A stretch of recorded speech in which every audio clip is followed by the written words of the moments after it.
요즘은 50대와 60대를 일컬어 노년층이 아니라 중년층이라고 생각하는 분들이 많으십니다. 예전에야 평균 수명이 80세도 되지 않았으니 당연히 60이 넘으면 노인이라고 생각했지만 요즘은 어디 그런가요? 평균 수명이 100세에 가까워지니 60대가 되어도 여전히 일을 하고 사회생활을 하는 분들이 점점 늘고 있습니다. 그래서인지 요즘은 우리 어머니 아버지 연배의 분들도 젊은 사람들 못지않게 생각이 트이신 분들이 많으시죠. 하지만 안타깝게도 아들을 둔 시어머니들은 예전과 크게 다를 바 없이 며느리를 대하는 분들이 여전히 있습니다. 여기에 매달 적지 않은 돈까지 요구하며 자식을 돈줄로 보기도 하죠. 그런 일을 당하는 분들이라면 오늘 제 얘기를 주목해 주세요. 돈 안 주면 합갈 거라 협박하는 시어머니를 제 발로 뛰쳐나가게 만든 이야기를 시작하겠습니다. 이 세상에는 다양한 직업이 존재합니다. 직장인뿐만 아니라 자영업자가 될 수도 있고 기업의 대표가 되거나 전문직 종사자가 될 수도 있습니다. 특히 회사를 관둔 후 가장 많이 도전하는 직종이 바로 자영업인데요. 저희 아버지는 지금은 돌아가셨지만 평생 고깃집과 정육점을 운영하시면서 정말 누구보다도 근면성실하게 살아오셨어요. 사실 음식 장사를 해보신 분이라면 아시겠지만 술자리에서 손님끼리 시비가 붙거나 식당 주인에게 진상을 부리는 경우도 참 많습니다. 특히 음식에서 이물질이 나왔다며 터무니없는 트집을 잡기도 하고 맛이 없으니 환불해달라는 인간들도 많습니다.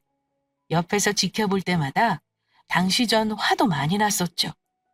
아빠는 손님 앞에서는 웃으며 대응했지만 마음고생이 이만저만이 아니셨습니다. 그 덕분에 세상에 돈 버는 게 절대 쉬운 게 아니구나라는 걸 어렸을 때부터 알게 되었죠. 어이, 주인장!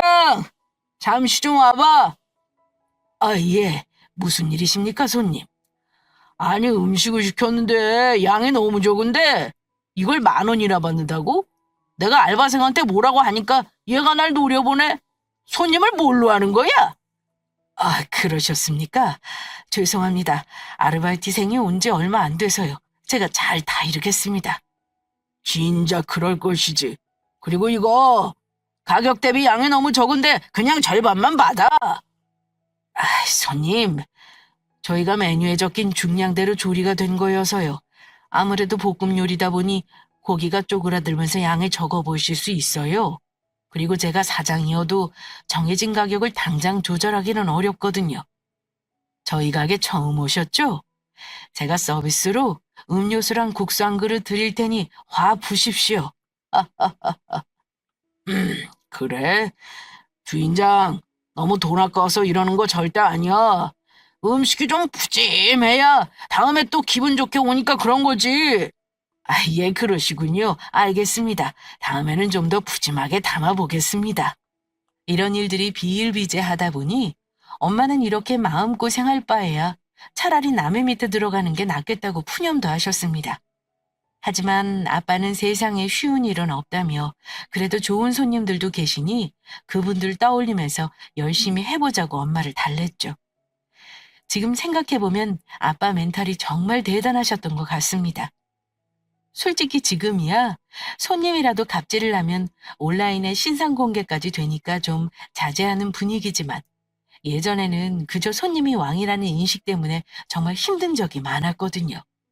그렇게 10년의 세월이 지나니 아빠가 운영하는 고깃집이 가격 대비 맛있고 깨끗하다는 소문이 돌아 주말에는 거의 예약을 받지 않으면 먹기 어려울 정도로 맛집이 되었습니다. 근처 다른 동네에서도 꽤 많이 손님들이 오셨죠. 남 밑에서 일하는 게 낫겠다던 엄마도 장사가 점점 잘 되니 힘이 나시는 것 같더라고요. 그러면서 엄마는 저는 장사가 아니라 공부를 열심히 해서 사무실에서 펜대 굴리는 직업을 갖길 누구보다 원하셨습니다. 여름에 시원하고 겨울에 따뜻한 곳에서 월급 따박따박 받으며 일하는 게 최고라면서요. 다나야, 공부 요즘 잘 돼? 성적 잘 안 오른 것 같으면 엄마가 과외 선생님 구해줄까? 고등과외가 얼마나 비싼데 엄마. 그리고 나 공부에 크게 욕심 없어. 좋은 대학 가서 다 취직되는 것도 아닌데 뭐. 아이고 이 녀석아. 아빠 엄마처럼 고생하고 안 살려면 공부 열심히 해야지. 무슨 그런 생각을 해. 지금 열심히 해놔야 나중에 후회 안 하고 살지. 당연히 열심히 하지. 다만 공부를 목숨 걸 정도로 치열하게 하고 싶지는 않다는 거야. 세상에 공부 말고 다른 길도 많이 있잖아. 뭘 하고 싶길래 그래? 뭐 예체능 하고 싶은 게 있는 거야? 아니야, 예체능은 무슨. 다른 게 아니라 나도 학교 졸업하면 내 사업을 한번 해보고 싶어. 엄마, 요즘 젊은 사람들이 핸드메이드 상품 많이 찾아. 마켓 말고는 거의 없더라고. 핸드메이드 상품을 만드는 사람들을 모아서 온라인 플랫폼을 만들고 싶어.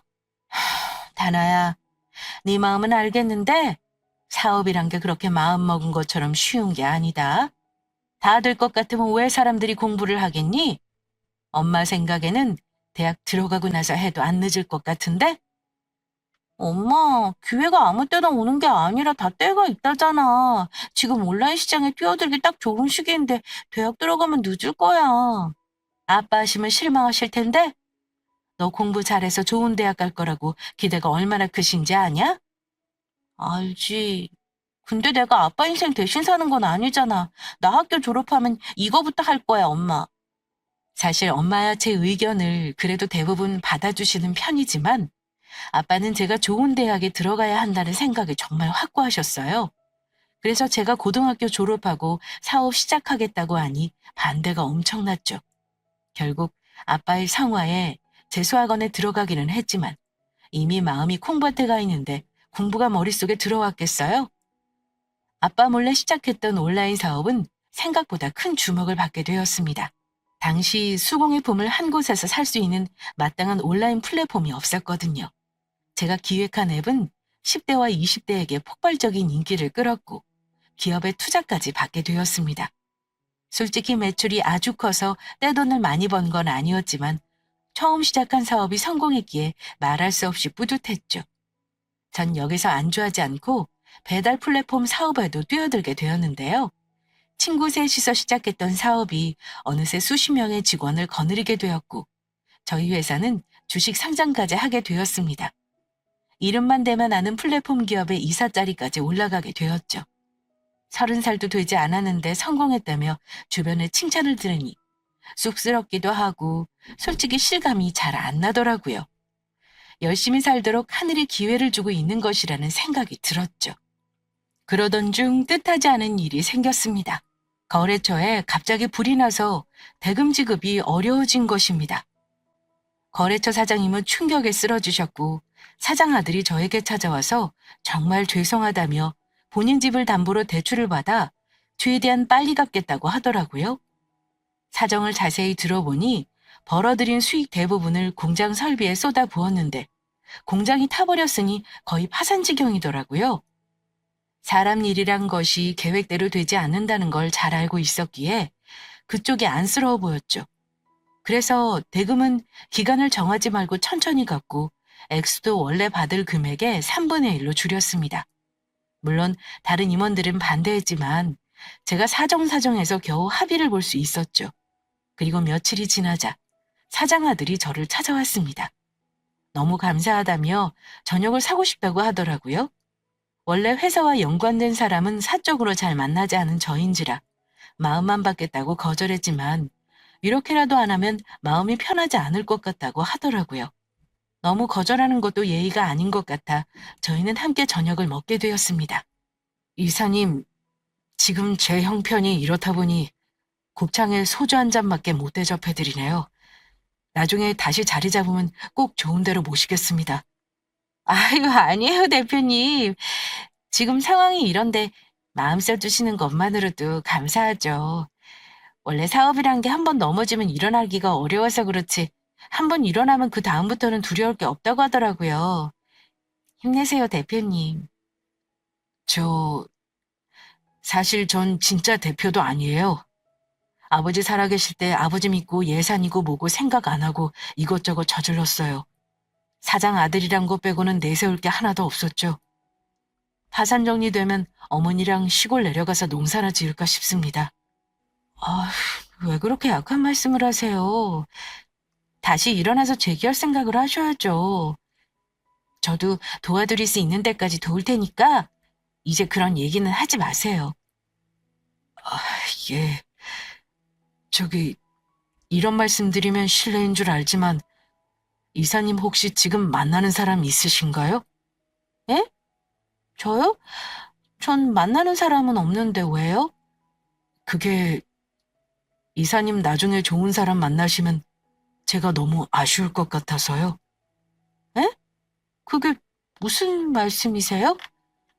제가 매일마다 머릿속에서 떠오르는 사람이 다른 남자 만나는 건 좀 싫어서요. 그러니까 제가 이사님을 좀 좋아한다는 겁니다. 그렇게 용기 있는 그의 말에 저도 모르게 마음이 열리더라고요. 저희 아빠도 저도 사업을 하는지라 사업 실패는 그리 큰 걸림돌이 되지 않았습니다.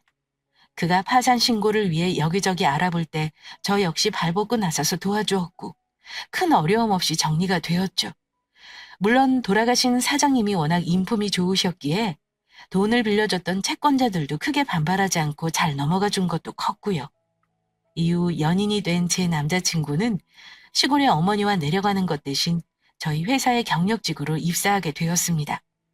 회사 입장에서도 한 분야에 일만 한 사람보다는 경영보다 영업까지 다 해본 사람을 뽑는 게 이득이었죠. 물론 제가 열심히 인사팀을 설득한 것도 있었고요. 이렇게 사내 커플이 된 저희는 만난 지 3년째 되는 해에 결혼 이야기가 나왔습니다. 남은 빚도 어느 정도 정리가 되었고 그쪽 어머니도 저를 몹시 궁금해한다고 하시더군요. 상견례를 하기 전에 한번 뵈어야겠다는 생각에 주말에 백화점에서 과일 선물 세트를 사들고 찾아갔습니다. 아이고, 우리 승철이가 만난다는 여자친구죠? 반가워요, 정말. 잘 왔어요. 안녕하세요, 어머니. 처음 뵙겠습니다. 승철 씨가 어머님 과일 좋아하신다 하셔서 사왔어요. 요즘 과일이 비싸던데 너무 고마워요. 근데 다음부터는 그냥 편하게 와요. 자주 볼 사이니까 부담 가지면 안 되지요. 예, 감사해요, 어머님. 다음부터는 그럴게요. 어머님 첫인상은 그리 나쁘지 않았습니다. 제가 말하는 것마다 예쁘다, 좋다며 연신 칭찬만 해주시더라고요. 결혼 문제도 예단이나 예물은 필요 없다며 그저 둘 다 건강하고 결혼해도 자주 놀러 오면 좋겠다고 하셨습니다. 사실 아버님도 돌아가셨고 남자친구는 외동이라 좀 쓸쓸해 보이시더라고요. 어머님은 회사 부도나고 친인척과 지인들이 발길을 끊었다며 돈이 다가 아니라는 사실을 뼈저리게 깨달았다고 씁쓸하게 얘기하시더라고요. 그 모습이 안쓰러웠던 저는 결혼 후에도 일 없을 때 자주 찾아뵙겠다고 말씀드렸습니다. 그리고 별 문제 없이 상견례가 끝나고 결혼을 한 달 정도 앞두게 되었죠. 남자친구는 결혼 전에 꼭 할 말이 있다며 포장마차에서 술을 마시게 되었습니다. 자기야, 내가 결혼 전에 꼭 해야 할 말이 있어. 그동안 말하려 했는데 톤 기회가 안 생기더라고. 그래? 뭔데? 다른 게 아니라 우리 집은 어머니가 돈을 안 버시잖아. 그래서 내가 어머니 생활비 지금까지 드리고 있거든. 결혼 후에도 아무래도 계속 드려야 할 것 같아서 자기한테 말하는 거야. 그렇구나. 하긴 그 연세에 어디 가서 돈 버시기도 무리시지. 얼마씩 드리는 건데?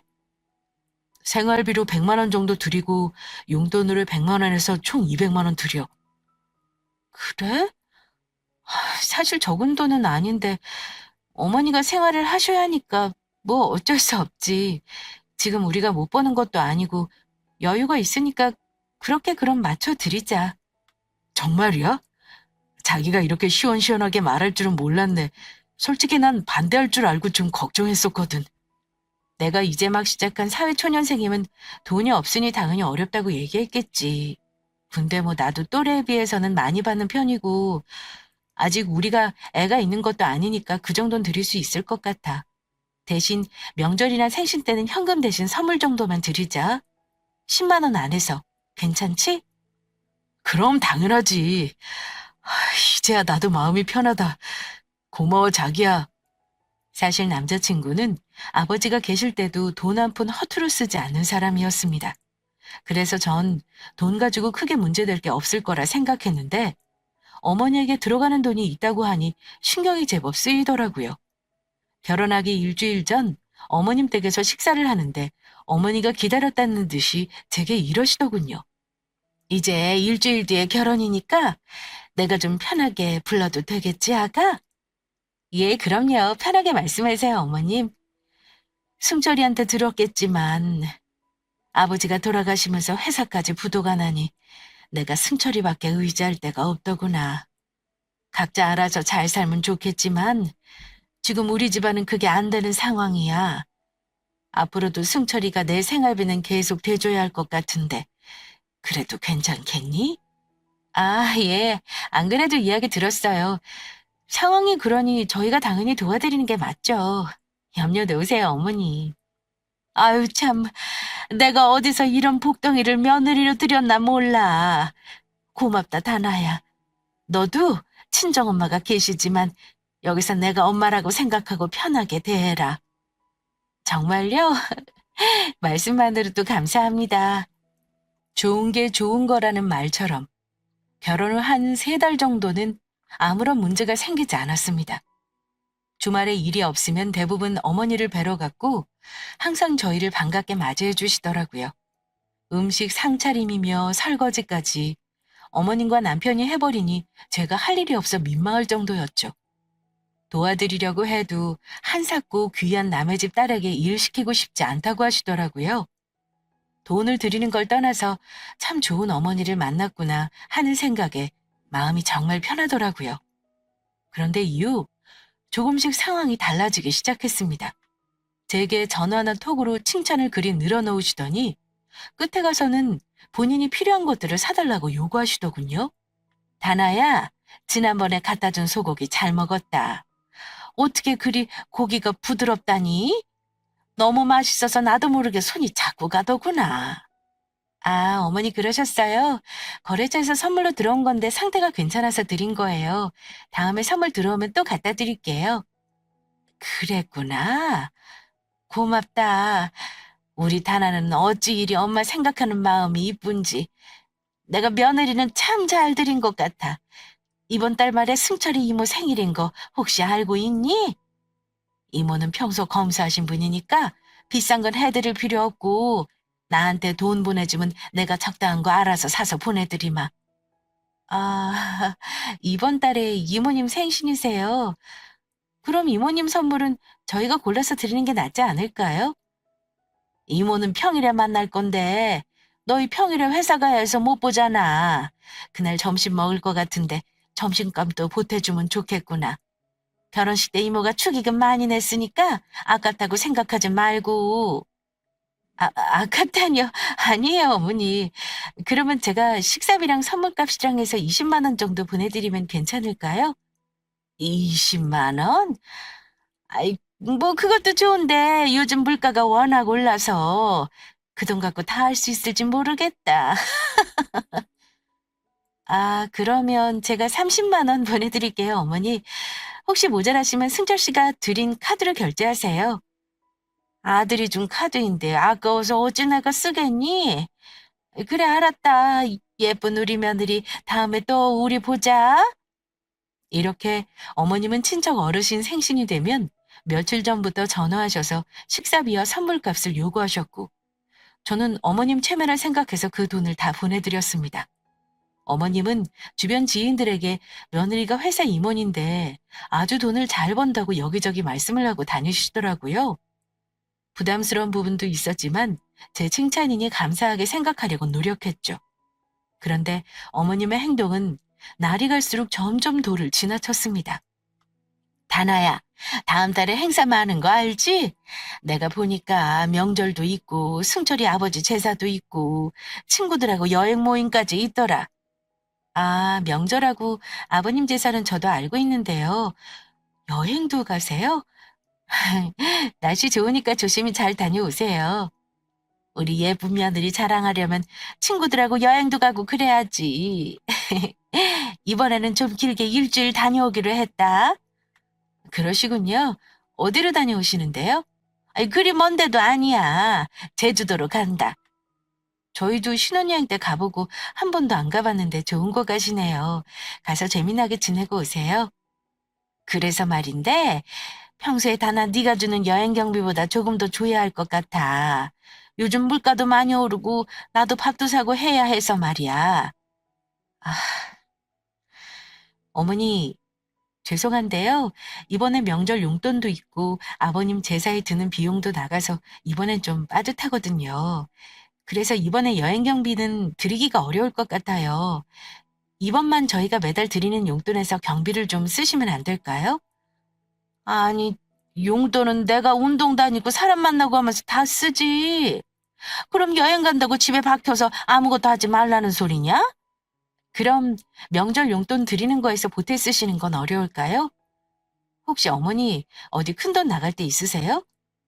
아니, 뭐 큰돈 일하기보다는 밖에 나가면 돈이 어쩔 수 없이 쓰게 되는 거고 나도 나이가 있으니 여윳돈이 있어야지. 안 그러냐? 니들은 둘이서 그리 많이 버는데 좀 서운하다 얘. 어머니, 저도 제가 사원들보다는 조금 더 받지만 그렇다고 다른 사업하는 사람들처럼 몇 천만 원씩 벌고 그런 거 아니에요. 저희 집 대출금에 어머니 생활비랑 용돈하고 나가다 보면 웬만한 직장인 월급은 훨씬 넘어요. 그러면 이제 돈 끌을 테니까 나보고 알아서 살라 이거냐? 결혼하고 전하고 달라도 너무 다른 거 아니니? 그게 아니라요. 저도 어머니 원하시는 대로 드리고 싶어도 돈이 그만큼 많이 없어서 이번에는 못 그런다는 얘기예요. 명절 용돈하고 제사 준비만 해도 이번에는 빠듯해요, 어머니. 다음에 행사 없을 때 여행 가시면 제가 좀 더 챙겨 드릴게요. 넌 참 좋겠다. 그렇게 주고 싶을 때 주고 주기 싫을 때는 돈 없다고 내빼면 되잖아? 다른 사람도 아니고 가족한테 이렇게 야박하기군요. 좀 서운하다. 어머니, 제가 계속 말씀드리잖아요. 싫은 게 아니고 이번엔 지출이 많다 보니 저희도 여윳돈이 없다고요. 저 결혼하고 매달 드리는 어머니 생활비랑 용돈 단 10,000원도 줄인 적 없어요. 저야말로 어머니께 서운하네요. 참, 내가 서운하지. 다나 네가 서운할 게 뭐 있니? 이번에 여행 경비 안 대주면 나 창피해서 친구들 못 만난다. 나이 들어서 사람 안 만나고 다니면 어떻게 되는지 아니? 애꿎은 가족만 힘들어지는 거야. 가족만 힘들어지다니 그게 무슨 말씀이세요? 내가 맨날 여행 간다는 것도 아니고 어쩌다 한 번 간다는데 그 돈 못 주겠다고 하면 난 더 이상 사람 안 만날란다. 너네 집에 들어가서 살련다. 네? 저희 둘 다 출근해서 어차피 평일엔 아무도 없어요. 사람 안 만나시는 거야 어머님 마음이시지만 합가는 저희도 생각 좀 해봐야 할 것 같은데요. 내가 아들하고 산다는데 그게 싫으니? 아, 그러면 넌 나가서 따로 살면 주말에만 오던가 해라. 다음 달 안으로 이사 갈 테니까 그때까지 너도 잘 생각해보고 연락해라. 알겠니?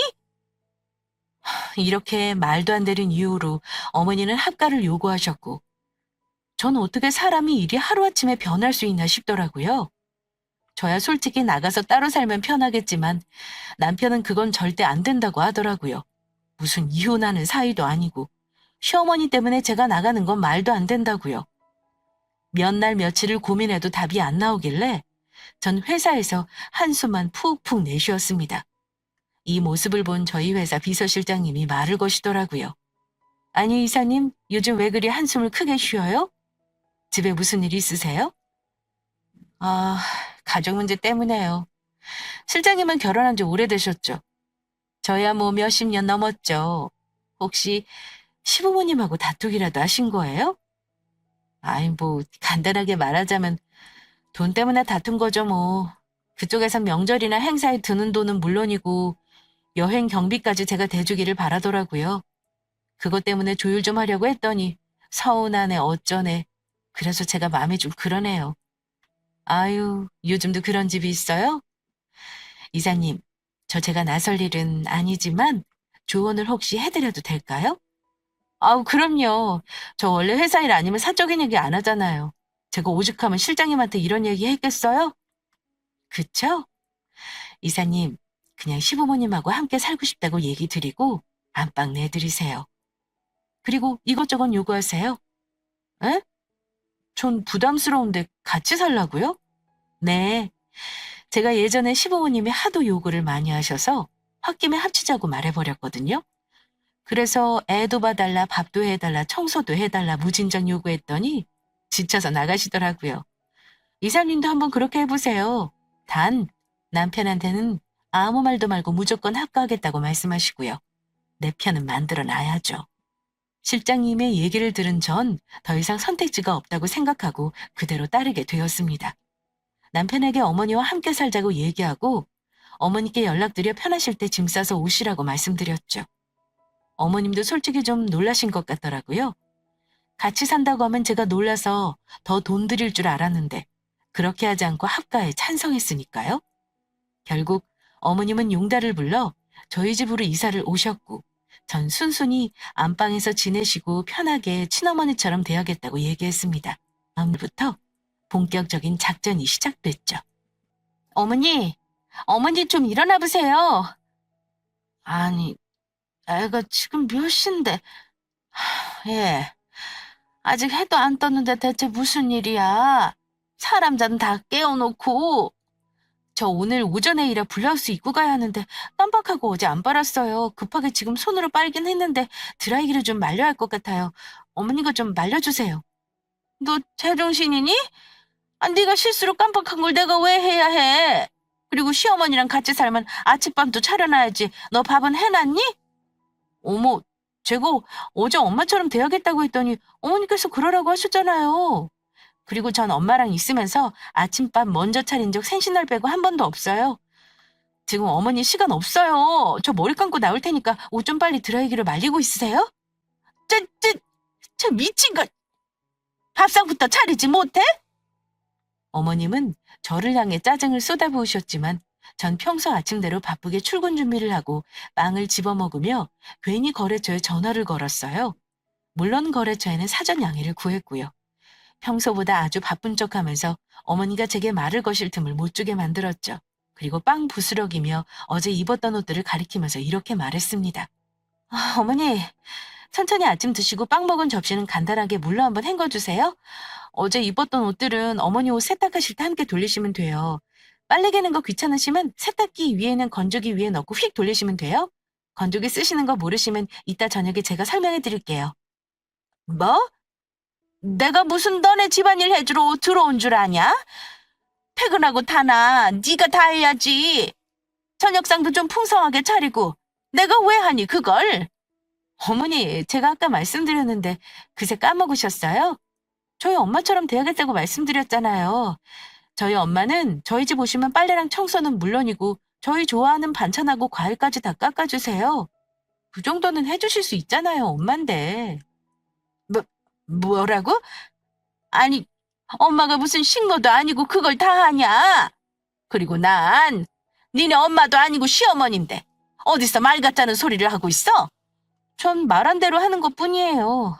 아 참, 내일 모레부터는 일주일간 재택근무라 저 방에서 일할 거예요. 집에 계실 때 TV 트시면 안 되고요. 최대한 조용히 부탁드려요. 아니, 답답해서 TV를 안 보고 일주일이나 어떻게 있어? 제 일이니까 어쩔 수 없죠. 죄송하지만 더 길어질 수도 있고요. 그럼 고생하세요, 어머니. 이렇게 말하고 현관문을 쾅 닫고 나갔더니 속이 다 시원하더라고요. 그리고 오후에 남편에게 전화가 걸려왔습니다. 어머님이 제가 나간 후 출근 준비를 하는 남편에게 이러쿵저러쿵 얘기를 한 것 같더라고요. 전 최대한 힘없는 목소리로 아침 식사 준비를 제대로 못했더니 어머니가 화가 나신 것 같다고 남편에게 말했죠. 내일 모레부터 재택근무 시작하는데 평소보다 어머니 얼굴 더 많이 뵐 수 있어서 좋다는 말도 하면서요. 남편은 항상 제가 나간 후 일어나서 출근 준비를 하는지라 제 말을 믿을 수밖에 없었죠. 남편은 제가 고생이 많다며 미안해하더라고요. 그러면서 한 달 정도 같이 살아보고 정 힘들면 다시 따로 지내자는 말도 함께 하면서요. 그리고 이틀 후 제가 재택근무를 시작하는 날 아침에 어머니가 절 깨우시더군요. 옆에 있던 남편이 그 소리에 일어났죠. 엄마, 이 사람 왜 깨워? 뭐 할 말 있으면 이따가 일어나서 말하면 되잖아. 아니, 너 아침밥 좀 차리라고 말하려 그랬지. 다나 얘는 재택이지만 너는 출근하잖냐. 나 아침에 커피랑 토스트 먹고 없으면 사무실에서 커피 마셔. 어제 야근했는데 피곤한 사람 깨우지 마, 엄마. 아니, 너 엄마랑 살 때는 밥 꼬박꼬박 먹었잖니? 마누라가 밥도 안 챙겨줘서 커피만 먹고 나가는 거야? 그게 아니라 건강검진하니까 탄수화물을 좀 줄이라고 해서 그런 거야. 그리고 다나가 나보다 더 바쁠 때가 많은데 매일 아침밥을 어떻게 챙겨줘? 내가 다나 커피 타줄 때도 많아. 그리고 엄마, 오늘부터 다나 재택근무인데 공간만 집으로 바뀌었을 뿐이지 일하는 건 똑같아. 근무 시간 동안은 잔소리하지 말고 엄마도 친구 만나고 오던가 찜질방이라도 다녀오든가 해. 아니, 넌 뭐 마누라 치마폭에 휩싸여서 사냐? 엄마한테 집에서 쉬라고 말은 못할 망정 내보내지 못해서 안달이냐? 무슨 말을 그렇게 해, 엄마.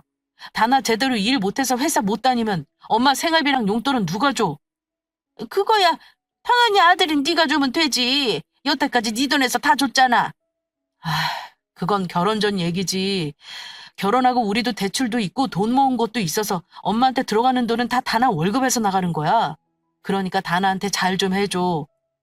남편과 시어머니의 대화를 들으니 답답했던 가슴이 뻥 하고 뚫리는 것 같더라고요. 전 막 일하는 척을 하며 남편을 배웅하고 어머님께 커피 한 잔과 식빵 한 쪽을 드리고 제 방으로 들어갔습니다. 어머님은 마음이 상하셨는지 문을 확 열고 이러시더군요. 예, 너 시어머니한테 커피랑 빵 쪼가리 하나 주는 건 좀 너무하는 거 아니니? 진수성찬은 아니더라도 국하고 반찬 두세 개는 좀 사다 놓든가 하든가 해야 하는 거 아니냐? 아, 어머니 죄송해요. 제가 일이 좀 많아서 피곤해서 신경을 못 썼네요. 이따가 저녁에는 반찬 가게 다녀올 테니 노여움 푸세요. 전 이렇게 최대한 쭈그러드는 목소리로 대답한 후 호주머니에 있던 녹음기를 만졌습니다. 방금 한 대화를 녹음한 후 남편에게 보내버렸죠. 남편은 대화를 듣고 신경질이 났던지 어머니께 전화로 한 번만 와이프 힘들게 하면 당장 나가시게 할 거라고 쏘아붙이더군요. 어머님은 그 말에 기가 죽으셨는지 이후로 제게 어떤 요구도 안 하시더라고요. 대신 전 여전히 어머니께 이것저것 요구했습니다. 밥 먹기 전에 숟가락 좀 놓아달라, 설거지 좀 해달라, 청소기 돌려달라, 김치 좀 담가달라는 등 정말 저희 친정엄마처럼 대했죠. 어머님은 아들 눈치가 보여 싫다는 말씀도 못 하시겠는지 다 들어주시다가 몸살이 나셨더라고요. 결국 어머님은 저희 부부를 앉혀놓고 잔뜩 화나신 소리로 얘기하시더라고요. 해도 너희 정말 너무한다. 내가 무슨 종년도 아니고 이거 해달라 저거 해달라 요구하는 게 뭐 그리 많아. 팥줄부도 이 정도까지 부려먹지는 않겠다. 이러다 내가 잘못되기라도 하면 그때서 후회해도 소용없다. 내 말 알아듣니? 이 말을 듣자 전 눈물을 글썽거리며 이럴 수는 없다면 눈물 연기를 시작했습니다. 어머니가 결혼 초반에 친딸처럼 생각하라고 하셔서 정말 고민 끝에 드린 부탁들이었는데 이렇게 생각하셨다니 서운하다면서요. 남편은 옆에서 제가 엉엉 울고 있으니 어쩔 줄 몰라 하며 이렇게 우리 부부를 힘들게 할 거면 왜 대체 오신 거냐고 화를 내더라고요. 당황한 시어머니는 그럼 내가 어쩌면 좋겠냐고 물으시더라고요. 전 한참을 울다가 진정한 후 어머니께 따로 집을 알아봐드리고 생활비 매달 보내드리는 대신 일을 하셨으면 좋겠다는 말씀을 드렸습니다. 어머니는 이 나이에 내가 무슨 일을 하냐마 거절하셨지만 저희 남편은 요즘 60대, 70대 분들도 경제활동 하시는 분들도 많다며 무리하지 않는 선에서 해보는 것도 좋다고 생각한다고 제 편을 들더라고요. 전 저희 부부도 지금이야 여유가 있지만 앞으로 돈 쓸 일이 더 많아질 텐데 지금처럼 가족에게 쓰는 액수가 크면 미래가 없다고 잘라 말씀드렸습니다. 그러면서 어머니 건강에 무리 생기지 않게 일주일에 2번, 한 번에 3시간씩 나가는 일로 구해놨다고 말씀드렸죠. 저희 거래처 사무실 청소 일이었습니다. 비록 큰 돈은 아니었지만 용돈도 버시고 운동도 하실 겸 경제활동을 하는 게 여러모로 나을 것 같았거든요. 전 일하시지 않는다면 앞으로 용돈도 생활비도 드릴 수 없다고 얘기했죠. 어머니는 마지못해 알겠다고 하셨고요. 이후 어머님은 금방 관둘 것 같다는 저희 예상과 다르게 꽤 성실하게 일을 하고 계신다 하더라고요. 거래처 사장님 말씀에 따르면 처음 한두 번은 좀 어색해 하셨지만 며칠 지나니 정해진 시간보다 항상 빨리 오셔서 꼼꼼하게 하신다고요. 그렇게 3년이 지난 후 저는 어머님 댁으로 가서 통장 하나를 내밀었습니다. 어머니가 기우뚱하며 물으셨죠. 아니, 이게 무슨 통장이냐? 니들 적금 통장이야? 그게 아니고요. 제가 매달 어머니 받으시는 급여만큼 돈 모으고 있는 통장이에요. 만기 됐으니까 이제 어머님 거예요. 그게 무슨 말이야? 내 급여는 내 통장으로 들어왔는데 다나 네가 따로 더 돈을 모으고 있었어? 네. 어머니 이제 연세도 있으신데 여기저기 돈 들어가실 일 많아지실 것 같아서 제가 어머니 일 시작할 때부터 모으고 있었어요. 어머니 병원 다니시거나 돈 필요하실 때 이 통장에서 쓰세요. 어머니는 통장 액수를 보시더니 깜짝 놀라시더군요. 3년간 제가 매달 100만 원씩 넣고 좀 더 보태서 4천만 원이 들어있었거든요. 어머니는 한참이나 아무 말이 없으시더니 고맙다며 제 손을 잡으시더군요. 솔직히 다나 네가 처음에 일자리 어쩌고 할 때는 원망 많이 했었다. 다 늙어서 시험이 일 시키려는 게 그렇게 못돼 보였지. 근데 막상 일을 해보니 또 생각이 달라지더구나. 우리 나이에 굳이 돈 때문이 아니라 용돈 벌이로 일하는 사람들도 많고 첫 월급을 받으니 기분이 참 묘하더라고. 네 덕분에 나도 씀씀이도 줄이고 돈 모으는 재미도 알게 됐어. 어머니, 저 원망 많이 하실 줄 알았는데 이렇게 말씀해 주셔서 감사해요. 혹시라도 몸 아프시면 이제 일 안 하셔도 돼요. 어머니 건강이 최우선이니까요. 아니야. 내가 힘들면 말 안 해도 알아서 그만두지. 아직은 알만해. 승철이가 예전에 나 생활비 된다고 고생했을 거 생각하니까 그렇게 미안할 수가 없더구나. 그러면서 어머니는 일을 관두지 않으시고 계속 하시더라고요. 어머니의 달라진 모습을 본 저희 부부는 무거웠던 어깨가 조금이나마 가벼워진 느낌이었습니다. 사람은 대부분 바뀌지 않는다던데 늦은 나이에 크게 달라지신 어머님이 대단해 보이기도 하고 죄송한 마음도 들었죠. 이후 저희는 가끔 일이 없을 때면 어머니를 뵈러 가지만 예전처럼 행사 때마다 돈을 달라는 말은 일체 안 하신답니다. 돈에 대해 큰 깨달음을 얻으셨다고나 할까요? 여러분은 돈 때문에 가족과 다투신 적 있으세요? 미워도 가족, 싫어도 가족이라지만 먹고 살기 힘들면 돈이 원수가 될 때가 많더라고요. 그럴 때 인연을 끊기보다는 지혜를 모아 방법을 찾는 것도 좋을 것 같아요. 제 이야기 들어주셔서 감사합니다.